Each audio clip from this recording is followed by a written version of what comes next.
رہنما پاکستان تحریک انصاف فواد چودھری میڈیا سے گفتگو کر رہے ہیں، آپ کو براہ راست لے سکتے ہیں۔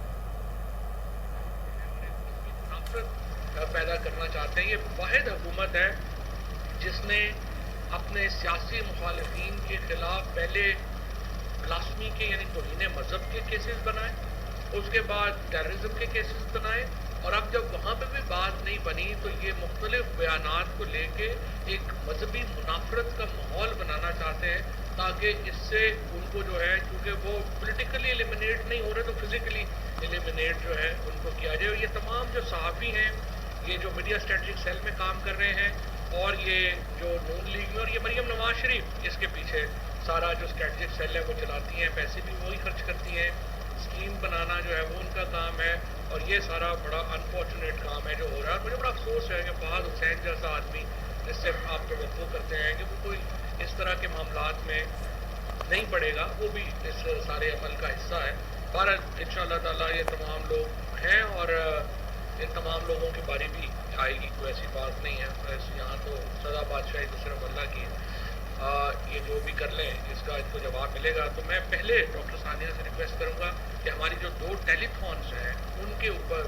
آپ کو ایک تفصیلی بریفنگ دے دیں اور پیسہ خرچ کرنے کا طریقہ بتا دیں، پھر ہم جو سیاست ہے اس کے اوپر بات کریں گے۔ بسم اللہ الرحمن الرحیم۔ سب سے پہلے تو آپ سب کو میں سلام پیش کرتی ہوں، اور بہت اچھا لگا اور اس کے بعد آپ سب سے بات ہو رہی ہے۔ تو سب سے پہلے میں آپ کو بتاؤں گی کہ جو 29 اگست کو جو ٹیلی تھون ہوئی تھی اس کی جو فائنل جو فگرز ہیں وہ ہم نے کل رات کو ریلیز کی ہیں، وہ کیا ہیں، اور پھر بات کریں گے کل کے ٹیلی تھون کی، اور پھر خرچے پہ کس طرح سے ہم اس کو خرچ کرنے کا سوچ رہے ہیں، اور اس کی ٹائم لائن کیا ہے۔ تو جو 29 اگست کی جو ٹیلی تھون تھی اس میں 5 ارب کے پلیجز آئے تھے، اور اس میں 2 ارب کا جو پلیج تھا وہ ایک ہی شخص نے کیا تھا، اور وہ ریہیبلیٹیشن کے لیے انہوں نے پلیج کیا تھا، تو وہ امیڈیٹلی پیسے ہمیں معلوم تھے کہ وہ امیڈیٹلی نہیں آئیں گے۔ نہیں، 5 میں سے 2 ارب جو تھے وہ ریکنسٹرکشن کے لیے تھے۔ ابھی ہمارے پہلی ٹیلی تھون میں جو کل پیسہ آیا تھا وہ 5 ارب روپیہ تھا۔ 5 ارب میں سے جو 2 ارب روپیہ تھا وہ ریہیبلیٹیشن کے لیے تھا، جو ٹیکسس کے ایک آدمی نے جو ہے وہ دیا تھا، اور وہ سیکنڈ مرحلے میں آنا تھا۔ تو ابھی اس وقت بینک میں ہمارے پاس 3 بلین 30 ملین آئے ہوئے ہیں، اور یہ اس کی ڈیٹیل جو ہے 3 ارب 30 کروڑ 3 ارب 30 کروڑ آئے ہوئے، اور یہ بینک میں اس وقت ہمارے پاس موجود ہیں۔ اس میں سے 1 بلین 92 ملین جو ہیں وہ بیرون ملک پاکستانیوں نے بھیجے، اور اس میں سے 1 بلین 938 ملین یعنی کہ آلموسٹ 2 ارب جو ہیں وہ پاکستانیوں نے بھیجے ہیں۔ ڈاکٹر صاحب اگر آپ مجھے اجازت دیں تو میں یہ فگر اردو میں ذرا بتا دوں۔ یہ جو ٹوٹل فگر ہے اب تک جو ٹوٹل پلیج تھا جیسا ڈاکٹر صاحبہ نے بتایا وہ ہے 5 ارب روپے کا۔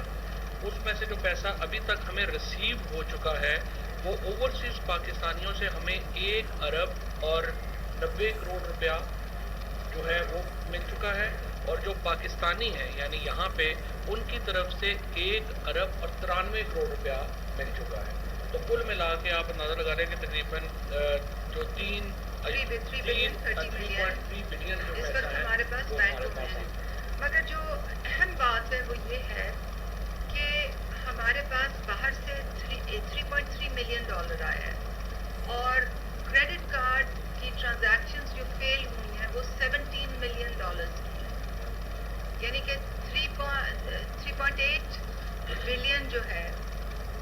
وہ ٹرانسمٹ نہیں ہو سکا کریڈٹ کارڈ سے باہر سے، کچھ وجوہات کی بنا پر جن پر بھی میں روشنی ڈالوں گی۔ یہ ابھی تک جو پیسے آئے ہیں اس میں سے 16% جو ہے وہ انٹرنیشنل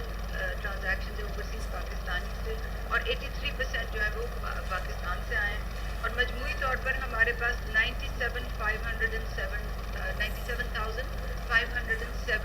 ڈونرز ہیں، یعنی کہ آلموسٹ 1 لاکھ لوگوں نے ڈونیشن دی ہے۔ جو ایوریج سائز آف ڈونیشن ہے وہ اوورسیز پاکستانیز کا 69,000 ہے، اور جو پاکستان سے ڈونیشن دے رہے ہیں اس کا ایوریج سائز جو ہے وہ